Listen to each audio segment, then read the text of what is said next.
जिस विश्वास के साथ में अपना कीमती वोट देकर हमको चुन के दिया, भारतीय जनता पार्टी को चुन के दिया, नरेंद्र मोदी जी के ऊपर आपने जो विश्वास दिखाया, देवेंद्र जी के ऊपर आपने जो विश्वास दिखाया, उस विश्वास के ऊपर खड़े उतरने का काम पिछले 10 साल में हमने करने की कोशिश की है, एक प्रामाणिक प्रयत्न किया है। अभी आचार संहिता कल या परसों लग जाएगी, चुनाव लग जाएगा, लेकिन मैं आपको एक विषय के बारे में ज्ञात कराना चाहता हूं कि ये सारे काम तो हो गए, रास्ते बन गए, गार्डन बन गए, शौचालय बन गए, जमीनें बच गई, समाज कल्याण केंद्र बन गए, बहुत जगह पर मंदिरों का जीर्णोद्धार भी हो गया, ये सारे काम तो हो गए, लेकिन क्या ये काम रियल इश्यू है?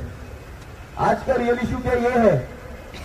मैं मानता हूं कि आज का जो रियल इश्यू है वो इससे बहुत बढ़कर है। आज का रियल इश्यू इससे बहुत बढ़कर है, ये मैं आपको कहना चाहता हूं। और वो रियल इश्यू क्या है? वो रियल इश्यू हमारी सुरक्षा का इश्यू है। अगर हम सुरक्षित नहीं रहेंगे तो विकास और उन्नति का क्या करेंगे? बांग्लादेश में देखो क्या हो गया। अगर हम सुरक्षित रहेंगे तो आगे जाके विकास होगा, उन्नति होगी, प्रगति होगी। अगर हम सुरक्षित ही नहीं रहेंगे, अगर हमारे दरवाजे तक कुछ लोग आकर खड़े हो जाएंगे तो हम कहां जाएंगे? कहां जाएंगे? और मुझे ऐसा लगता है कि ये रियल इश्यू है। ये सारे काम तो हो जाएंगे, और ये सारे रियल इश्यू को हम अभी समझे, 4 महीने पहले समझे। किस प्रकार का वोट कंसोलिडेशन हमने लोकसभा के चुनाव में देखा। एक सिर्फ धुलिया का उदाहरण मैं हमेशा देता हूं।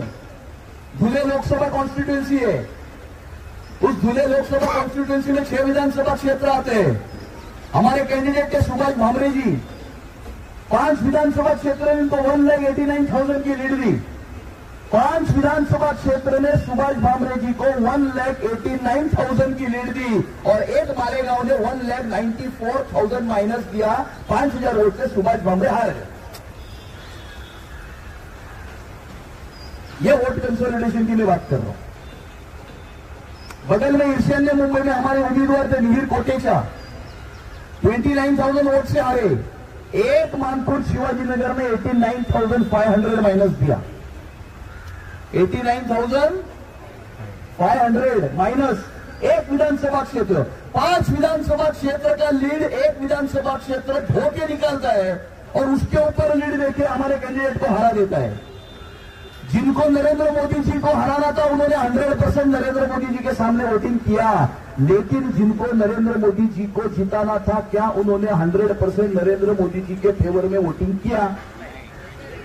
ये मेरा सवाल है, ये मेरा सवाल है। हमारे यहां पर भी देखो 48 वोट से हम भी बच गए। जीत गए नहीं कहूंगा मैं कहूंगा बच गए 48 वोट से। इकबाल मूसा उर्फ बाबा चौहान को साथ में लेने वाले उम्मीदवार को भी लोगों ने वोटिंग किया। कैसे? बॉम्ब ब्लास्ट के अक्यूज नहीं, कन्विक्ट को साथ में लेकर घूमने वाले को कैसे वोट दे सकते? और इसीलिए हमको अभी थोड़ा सा सजग होने की आवश्यकता है, ये मैं कहना चाहता हूं। सजग होने की आवश्यकता है। मोदी जी तो 2047 में विकसित भारत तैयार करना चाहते हैं, विकसित भारत बनाना चाहते हैं। हमने कभी भी किसी जाति, धर्म, भाषा के ऊपर, आधार के ऊपर काम नहीं किया। मोदी जी ने सिलेंडर दिया उज्ज्वला योजना में, तो सिलेंडर देते समय ये नहीं पूछा कि सिलेंडर लेने वाला आदमी हिंदू है, मुसलमान है, क्रिश्चियन है या ईसाई है। ये नहीं पूछा। जनधन अकाउंट खोले तो ये नहीं पूछा कि अकाउंट खोलने वाले का धर्म क्या है।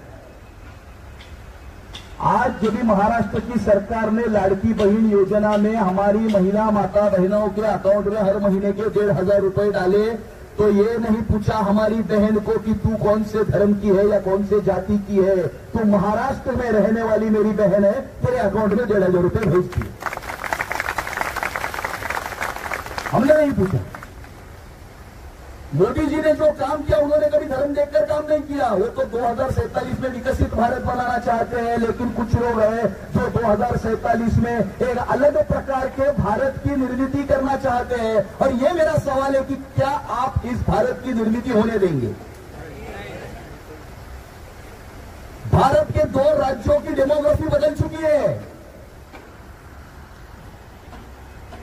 एक वीडियो घुमा है जहां पर एक व्यक्ति भाषण में कहता है कि वर्षाताई यानी बगल में जो कैंडिडेट जीती वो वर्षाताई आपने 5 साल कुछ भी काम नहीं किया तो भी चलेगा, हम आपको कुछ नहीं बोल सकते क्योंकि आपने उज्ज्वल निकम को हराया है।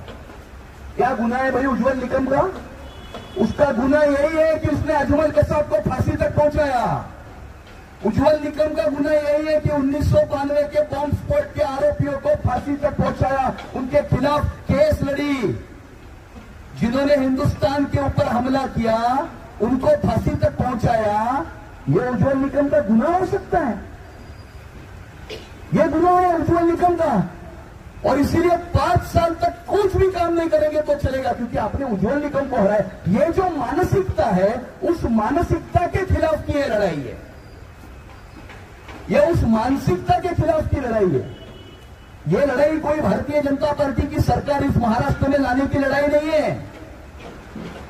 यह लड़ाई कोई एकनाथ शिंदे जी को मुख्यमंत्री या देवेंद्र जी को और कुछ बनाने की लड़ाई नहीं है, या मुझे यहां का विधायक चुन के देने की लड़ाई नहीं है।